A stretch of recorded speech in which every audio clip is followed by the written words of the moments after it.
കൂട്ടുകാർക്ക് നല്ലൊരു ദിവസം ആശംസിച്ചുകൊണ്ട് നമുക്ക് നേരെ ഇഷിതയുടെയും മഹേഷിന്റെയും ഇന്നത്തെ നല്ലൊരു വിശേഷം കേട്ടാലോ. അങ്ങനെ ഇന്നത്തെ വിശേഷത്തില് വിരുന്നനായിട്ട് സ്വപ്നവല്ലി രാമനാഥനും എല്ലാരും കൂടെ മാഷിന്റെ വീട്ടിലേക്ക് വന്നിരിക്കുകയാണ്. അങ്ങനെ വന്നു കഴിഞ്ഞപ്പോ തന്നെ സ്വപ്നവല്ലി ഓരോന്ന് പറഞ്ഞിട്ട് ഇങ്ങനെ വെറുതെ പ്രിയാമണിയെ ചൂട് പിടിപ്പിക്കാൻ തുടങ്ങി. അവസാനം വന്നപ്പോ രാമനാഥന് ദേഷ്യം വന്നു. രാമനാഥൻ പറഞ്ഞു, ഒന്ന് നിർത്തുന്നുണ്ടോ എന്ന് ചോദിക്കുകയാണ്. ഇത് കേട്ട് കഴിഞ്ഞപ്പോ എല്ലാരും ഒരു നിമിഷം നിശബ്ദയായി.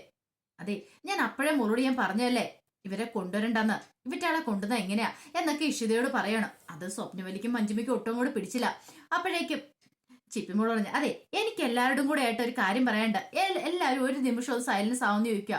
അല്ല കാര്യം എന്താ, ചിപ്പിമോൾക്ക് എന്താ പറയാനുള്ളത് എന്ന് രാമനാഥൻ ചോദിക്കുക. അത് പിന്നെ അതെ, ഇതിപ്പോ ഒരു കോടതിയാണെന്ന് നിങ്ങൾ സങ്കല്പിക്കാൻ പറയണം. കോടതിയാ? അതെ, ഇപ്പൊ ഇതിവിടെ ഒരു കോടതിയാണ്. ഇവിടുത്തെ ജഡ്ജ് ആരാന്നറിയാവോ? ഞാനാന്ന് പറയാം.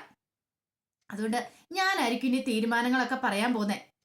ഇപ്പൊ തന്നെയാണെങ്കിലും അമ്മയുടെ ബാമിലിയും ഡാഡിയുടെ ബാമിലിയും തമ്മിൽ എന്തൊക്കെ പ്രശ്നങ്ങളാ. കുറെ സമയമായി അവർ തമ്മിലുള്ള വാദിപ്രതിവാദങ്ങളൊക്കെ കേൾക്കുന്നു. ഇതിന് കോടതി ഒരു തീരുമാനം എടുക്കാൻ പോവാന്ന് പറയണേ. അതെ, ജഡ്ജിന്റെ തീരുമാനം ഞാൻ പറയാൻ പോവാ. ഇനി ഇങ്ങനെ നിങ്ങൾ തമ്മിൽ അടി ഉണ്ടാക്കിയിട്ട് കാര്യമില്ല. അതുകൊണ്ട് അമ്മമ്മയും അച്ഛമ്മയും കൂടി പരസ്പരം കെട്ടിപ്പിടിച്ച് കൈ കൊടുക്കണം. അതാണ് കോടതിയുടെ ഈ ജഡ്ജിന്റെ വിധി എന്ന് പറയാ. ഇത് കേട്ടത് എല്ലാരും കൂടെ ഒന്ന് ചിരിച്ചു. ആ സമയം സ്വപ്നവല്ലിയും പ്രിയാമണിയും രൂക്ഷമായിട്ട് പരസ്പരം നോക്കുവാണ്. എന്താ മടിച്ചിരിക്കുന്നത്? കോടതിയുടെ വിധി അംഗീകരിക്കാതിരിക്കാൻ പറ്റില്ല, ചെയ്യാൻ പറയണം. അവസാനം അവര് അങ്ങനെ എഴുന്നേറ്റ് കെട്ടിപ്പിടിക്കുവാണ്. പിന്നീട് മഹേഷിനെ കാണാതെ വന്നപ്പോ രാമനാഥനാണെങ്കിൽ എന്തോ ഒരു വിഷമം. രാമനാഥൻ പുറത്തേക്ക് ഇറങ്ങിപ്പോയിട്ട് മഹേഷിന്റെ നമ്പറിലേക്ക് വിളിക്കണം. അപ്പൊ കിട്ടുന്നുണ്ടായിരുന്നില്ല. പിന്നീട് വിവേകിനെ വിളിച്ചിട്ട് ചോദിച്ചു, അല്ല മഹേഷ് എന്തിയെന്ന് ചോദിക്കുക. അല്ല മഹേഷ് ഇതിലായിട്ടും അങ്ങോട്ട് വന്നില്ലേ നിൽക്കും. ഇതുവരെയായിട്ടും വന്നിട്ടില്ല എന്ന് പറയാം. അയ്യോ അത് പറയാൻ പറഞ്ഞു, ഒരു കോൺഫറൻസ് ഉണ്ടായിരുന്നു. ആ കോൺഫറൻസ് കഴിഞ്ഞിട്ട് വീട്ടിലേക്ക് വരുവുള്ളൂ എന്ന് പറഞ്ഞു. ഇമ്പോർട്ടന്റ് ആയിട്ടുള്ളതായിരുന്നു പറയണം. അതെ, നീ അവനെ ഒന്ന് വിളിച്ചിട്ട് പറ എത്രയും പെട്ടെന്ന് ഇങ്ങോട്ട് വരാനായിട്ട്. ഇഷിതയുടെ വീട്ടിൽ നിന്നിട്ട് വിരുന്നുണ്ട് എന്ന് പറയാം. ശരിയെന്ന് പറഞ്ഞ് വിവേക് കോള് കെട്ടിയാണ്. പിന്നീട് രാമനാഥൻ പുറത്ത് നിൽക്കുന്ന സമയത്ത് മഹേഷ് അങ്ങോട്ടേക്ക് വരുന്നേ. ഓഹോ എടാ, നിനക്കിന്ന് ഇവിടെ ഒരു വിരുന്നുള്ള കാര്യം അറിയാൻ പാടില്ലായിരുന്നോ? അതിനിപ്പോ ഞാൻ എന്ത് ചെയ്യണോ വെച്ചാ, എനിക്ക് എന്റെ ജോലി മുഖ്യമല്ലെന്ന് ചോദിക്കോ. ഓ ഇനിയിപ്പൊ നീ വലിയ VIP ആയിരിക്കും അല്ലേ? അതുകൊണ്ടായിരിക്കും നിനക്ക് നേരത്തെ കാലത്ത് ഇങ്ങോട്ട് വരാൻ പറ്റായിരുന്നേ. VIP ആയിട്ട് വന്നാലേ പരിഗണന ലഭിക്കുള്ളല്ലോ എന്ന് കരുതിയിട്ടായിരിക്കും അല്ലേ? അച്ഛൻ എന്തൊക്കെയാ പറയണേ? അതൊന്നും അല്ല, ഒരു മീറ്റിംഗ് ഉണ്ടായിരുന്നു, ഞാൻ പറഞ്ഞല്ലോ എന്ന് പറയാം. അങ്ങനെ മഹേഷ് അകത്തേക്ക് കയറി വരുമ്പത്തേനും പ്രിയാമണി എന്നിട്ട് ബാമോനെ ഇരിക്കാനൊക്കെ പറയാണ്. സ്വപ്നവലിക്ക് പിടിച്ചില്ല. സ്വപ്നവലി പറഞ്ഞു, അതെ എന്റെ മകനാണ്, ഞാൻ പ്രസവിച്ച മകനാ, കാരണം ഞാൻ അവനെ സ്വീകരിച്ചിരുത്തിക്കോളാം എന്നൊരു പറച്ചിലായിരുന്നു സ്വപ്നവല്ലിയുടെ ആ അത് സംസാരത്തിലുണ്ടായിരുന്നേ. പിന്നീട് ബാമോനെ എന്ന് പറഞ്ഞുകൊണ്ട് സ്വപ്നവല്ലി മഹേഷിനെ അവിടെ കൊണ്ട് ഇരുത്തുവാണ്. ഈ സമയം സുമിത്ര ഇഷിതയോട് വന്നേ മഹേഷേട്ടൻ വന്നു, ചെല്ലാൻ പറയണ അടുത്തേക്ക്. അങ്ങനെ ഇഷിത അടുത്തേക്ക് എന്നിട്ട് മഹേഷിന്റെ അടുത്തായിട്ട് ഇങ്ങനെ ചെന്ന് ഇരിക്കുവാണ്. ഈ സമയത്ത് ഇഷിത നോക്കിക്കഴിഞ്ഞപ്പോൾ മഹേഷിന്റെ മുഖം കടന്നല ഒത്തിരി ഇരിക്കുന്നത്. ഇതെന്തൊരു സ്വഭാവം, ഇത് ഇഞ്ചി കടിച്ച പോലെ മുഖവും വെച്ചുകൊണ്ടിരിക്കുന്നു. എന്തൊരു മനുഷ്യനാ എന്റെ ആവോ ദൈവമേ ഇത്. ആ സമയം മഹേഷിന്റെ മനസ്സിലുണ്ടായിരുന്നു, അയ്യോ എന്റെ ദൈവമേ, ഇവര് വിടുന്നെന്നും പറഞ്ഞിട്ട് കൂട്ടിക്കൊണ്ട് വന്നിരിക്കുന്നത് എന്ത് കാണിക്കാനാണോ? ആ വെജിറ്റബിൾ എല്ലാം കൂടെ തീറ്റിക്കാൻ വേണ്ട വേറൊരു പണിയില്ല എന്ന് മഹേഷ് ഇങ്ങനെ മനസ്സിൽ പറയാം. ആ സമയം ഇഷിത മഹേഷിട്ട് തോണ്ടു കൊടുക്കുകയാണ്. മഹേഷ് പെട്ടെന്ന് എന്താന്ന് പറഞ്ഞിങ്ങനെ ഒന്ന് അവിടെ നിന്ന് ഇക്ലി കിട്ടിയപ്പം കാണിക്കുന്ന പോലെ ഒന്ന് കാണിക്കുകയാണ്.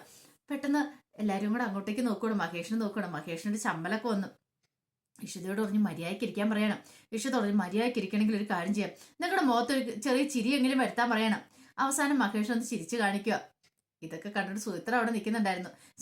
സുചിത്ര വിചാരിച്ചോണ്ടിരുന്നേ അതൊക്കെ അവരുടെ റൊമാൻസ് ആണെന്ന് വിചാരിച്ചോണ്ടാ ഇരുന്നിരുന്നേ, അല്ലാതെ അവര് തമ്മിൽ ഒരു പ്രശ്നമോ വഴക്കാണെന്നും സുചിത്ര മനസ്സിൽ പോലും വിചാരിക്കുന്നുണ്ടായിരുന്നില്ല. പിന്നീട് ചിപ്പിമോള് സൂര്യജുമോനും കൂടെ അങ്ങോട്ടേക്ക് പോകണം. അപ്പൊ ചിപ്പിമോള് ഇഷിതയുടെ ഫോൺ എടുത്ത് കളിക്കാൻ തുടങ്ങി. സൂര്യജുമോൻ പറഞ്ഞു, അതെ ഞാൻ വാഷ്റൂമിൽ പോയിട്ട് ഇപ്പൊ വരാമെന്ന് പറഞ്ഞ് സൂര്യജുമോൻ അങ്ങോട്ടേക്ക് പോവാണ്. പിന്നീട് എല്ലാവരെയും വിളിച്ച് ഫുഡ് കൊടുക്കാനായിട്ട് തുടങ്ങി. അങ്ങനെ ഫുഡൊക്കെ വിളമ്പി വെച്ചു. സ്വപ്നവല്ലിയും രാമനാഥനും മഞ്ജിമയും കഴിക്കണം. അപ്പം മഹേഷിനോട് ചോദിച്ചു ഉപ്പി ഇരിക്കണില്ലേ എന്ന് വെച്ചപ്പം പ്രിയാമണി പറഞ്ഞു, അതെ മഹേഷ് ഇഷിതയും കൂടെ ഇതിന് ശേഷം അവർ രണ്ടുപേരും ഒരുമിച്ചിരുന്ന് കഴിച്ചോളും, ചിപ്പിമോളം കുട്ടിക്കോളും എന്ന് പറയണം. അങ്ങനെ ബാക്കി എല്ലാവരും ഇരുന്ന് ഫുഡ് കഴിക്കുക. ഈ സമയത്ത് രചന ആകാശിന്റെ അടുത്ത് എന്നിട്ട് പറഞ്ഞു, ആകാശെ ചിപ്പിമോളെ എനിക്ക് വേണം, എനിക്ക് അവളില്ലാതെ പറ്റില്ല, അവളെ എനിക്ക് സ്വന്തമാക്കണം എന്ന് പറയാം. ആ മഹേഷിനിട്ട് കൊടുക്കാൻ പറ്റുന്ന ഏറ്റവും വലിയ അടിയായിരിക്കും ഇത്. എനിക്ക് അവളെ സ്വന്തമാക്കണം എന്ന് പറയാം. അതിനാണോ ബുദ്ധിമുട്ട്? അതിനുള്ള ആദ്യത്തെ ബോംബ് നമ്മൾ പൊട്ടിച്ചില്ലേന്ന് ചോദിക്കുക. ചിപ്പിമോള് എന്റെ നിന്റെ ആന്നുള്ള കാര്യം ഇനിയിപ്പൊ എന്താ കുഴപ്പമിരിക്കുന്നത്, നല്ലൊരു വക്കീലിനെ കണ്ടെത്തണം, പിന്നീട് കോടതിയിൽ ചെന്ന് വാദിക്കണം എന്ന് പറയണം. അത് കേട്ട് കഴിഞ്ഞപ്പോ പെട്ടെന്ന് തന്നെ രചന പറഞ്ഞു, അത് ശരിയാ, അങ്ങനെയാണെങ്കിൽ നമ്മൾ ഉദ്ദേശിച്ച പോലെ തന്നെ കാര്യങ്ങൾ നടക്കുമെന്ന് പറയാം. അവന്റെ വിചാരം അവന്റെ കുട്ടിയാന്നോർത്ത് അവൻ ഇരിക്കുന്നത്, അവൻ അങ്ങനെ വിചാരിച്ചോട്ടെ, അതിന് എനിക്ക് കുഴപ്പമൊന്നുമില്ലെന്ന് പറയാം. പക്ഷെ ഈ സമയത്ത് അവനോട്ടൊരു പണിയും കൂടെ കൊടുക്കണ്ടെന്ന് ചോദിക്കും.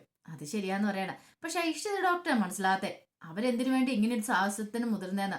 ചില സമയത്ത് മഹേഷിനെ കുറ്റം പറയുന്നതാണ്, ചില സമയത്ത് ചേർത്ത് പിടിക്കുന്നതാണ്. അവരുടെ മനസ്സിലിരിപ്പ് എന്താണെന്ന് അറിഞ്ഞിട്ട് തന്നെ കാര്യം. ഒരു കാര്യം ചെയ്യാം, ഞാൻ അവരെ ഒന്ന് ഫോൺ വിളിക്കട്ടെ എന്ന് പറയാം. ഇപ്പോഴും ഈ സമയത്തോ? എന്താ ഫോൺ വിളിച്ചാൽ ഒരു കാര്യം ചെയ്യാം, എന്റെ നമ്പറിൽ നിന്ന് വിളിക്കണ്ട, നിന്റെ നമ്പറിൽ നിന്ന് വിളിക്കാം. എന്റെ നമ്പറിൽ നിന്ന് വിളിച്ചാൽ എടുത്തില്ലെങ്കിലോ?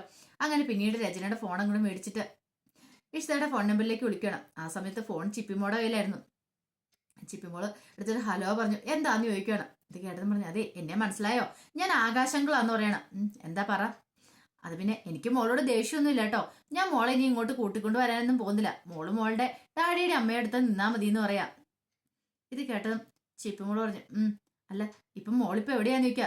ഞാനേ എന്റെ ഇഷിയാമ്മയുടെ അടുത്ത് വിരുന്നിന് വന്നിരിക്കുകയെന്ന് പറയണം. ഓ അങ്ങനെയാണല്ലേ. അങ്ങനെ മോളൊരു കാര്യം ചെയ്യാം, മോള് ചെന്ന് മോളുടെ അമ്മയോട് ചോദിക്കുക. അതെ മോൾക്ക് മോളുടെ അമ്മയുടെയാണോ ഡാഡിയുടെയാണോ മുഖച്ചായുള്ളത്, മോൾ ആരെ പോലെ ആരുടെ ഷേപ്പ് മോൾക്കെന്ന് ചോദിക്കാൻ പറയണം. കുഞ്ഞു മനസ്സല്ലേ, അതിനൊന്നും അറിയില്ലോ.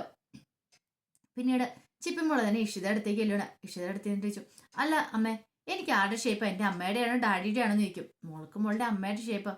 പിന്നീട് ചിപ്പിമോള് വന്നിട്ട് പറഞ്ഞു, അതെ എന്റെ അമ്മ പറഞ്ഞ എന്താണെന്നറിയോ, എനിക്ക് എന്റെ അമ്മയുടെ ഷേപ്പാന്നാ പറഞ്ഞേ. ആണോ? പക്ഷേ എനിക്ക് തോന്നുന്നു മോൾക്ക് മോളുടെ ഡാഡിയുടെ ഷേപ്പാന്നാ. ഒരു കാര്യം ചെയ്യ, ഡാഡിയോടൊന്ന് ചെന്ന് ചോദിക്കുക മോൾക്ക് ആരുടെ ഷേപ്പാന്ന്. അതായിരുന്നു ആകാശിന്റെ ഉദ്ദേശം. പിന്നീട് ചിപ്പിമോള് നേരെ മഹേഷിന്റെ അടുത്തേക്ക് എല്ലുവാണ്.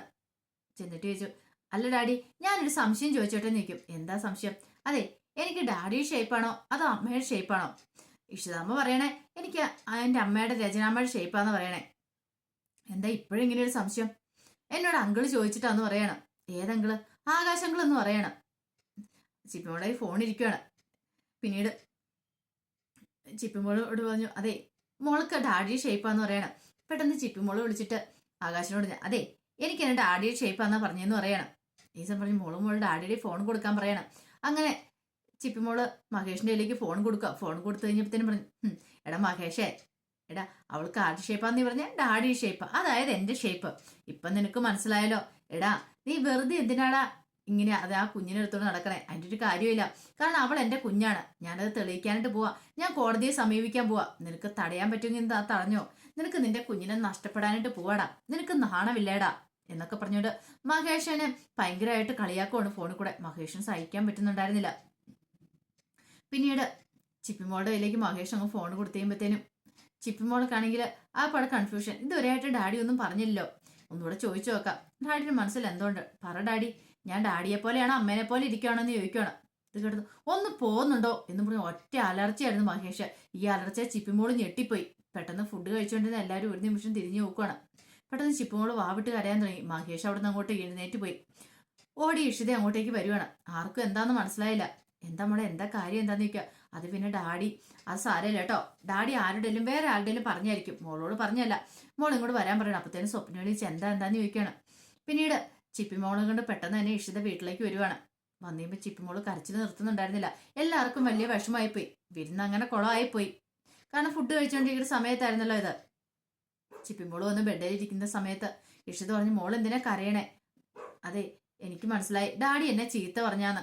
അമ്മയോട് ഞാനൊരു കാര്യം പറയട്ടെ, ഒരു രഹസ്യം പറയട്ടെ, അമ്മ ആരോടും പറയല്ലെന്ന് പറയാ. എന്താ കാര്യം? ഡാഡിക്ക് എന്നെ ഇഷ്ടമില്ല, ഇനി എനിക്ക് ഡാഡീനെ ഇഷ്ടമില്ല എന്ന് പറയണം. അയ്യോ അങ്ങനെ പറയരുത് മോള്, എനിക്ക് ഡാഡീനെ ഇഷ്ടമില്ല. എന്താണെന്നറിയാവോ, ഡാഡി എന്നോട് ഇങ്ങനെയൊക്കെ പറയുന്നോണ്ടാ എനിക്ക് അമ്മേനെ ഇഷ്ടമെന്ന് പറയണം. എന്നാലും എന്നോട് എന്തായിരിക്കും അമ്മ ഇങ്ങനെയൊക്കെ ഡാഡി പെരുമാറുന്നേ? എന്നെ ഇഷ്ടമില്ലാത്തോണ്ടാണോ? മുമ്പ് ഇങ്ങനെയൊക്കെ തന്നെയായിരുന്നു, ഇപ്പൊ എന്നെ ഒട്ടും ഇഷ്ടമില്ലാന്ന് എനിക്ക് തോന്നേ. ഇത് കേട്ടതും ഇഷിത പറഞ്ഞു, അങ്ങനെയൊന്നും മോള് പറയരുത് കേട്ടോ, മോളുടെ ഡാഡിയാണ്, മോള് ഡാഡീനെ സ്നേഹിക്കണം. മോളോടുള്ള ഇഷ്ടക്കൂടുതലും ഉണ്ടെങ്കിൽ അങ്ങനെ ഡാഡിക്ക് ഒത്തിരി തിരക്കുകളും കാര്യങ്ങളും ഒക്കെ ഇല്ലേ എന്നൊക്കെ പറഞ്ഞിട്ട് ഇങ്ങനെ ആശ്വസിപ്പിക്കുകയാണ്. ആ സമയത്ത് അങ്ങോട്ടേക്ക് സ്വപ്നവലി വന്നേ. സ്വപ്നവലി ഇത് കേട്ടു. പിന്നീട് സ്വപ്നവലി ചിപ്പിമോളുടെ അടുത്തേക്ക് വന്നിട്ട് ചോദിച്ചു, അല്ല ചിപ്പിമോൾക്ക് ഈ അച്ഛമ്മേനെ ഇഷ്ടമാണോ നിൽക്കുക? അതെ അച്ഛച്ചന്, അതെ അപ്പേനെ ഇഷ്ടമാണ്. അപ്പേനെ ഇഷ്ടമാണ്. അപ്പൊ ഡാഡീനെ ഇഷ്ടമാണെന്ന് ഇപ്പൊ ഒന്നും മിണ്ടിയില്ല. അതെ മോള് ഡാഡിയോട് പിണങ്ങല്ലോ കേട്ടോ, മോളെന്ന് വെച്ചാൽ ഡാഡിക്ക് ജീവനാ. മോൾക്ക് അറിയാലോ കമ്പനി ഡാഡിക്ക് എത്രമാത്രം തിരക്കുണ്ടെന്ന്.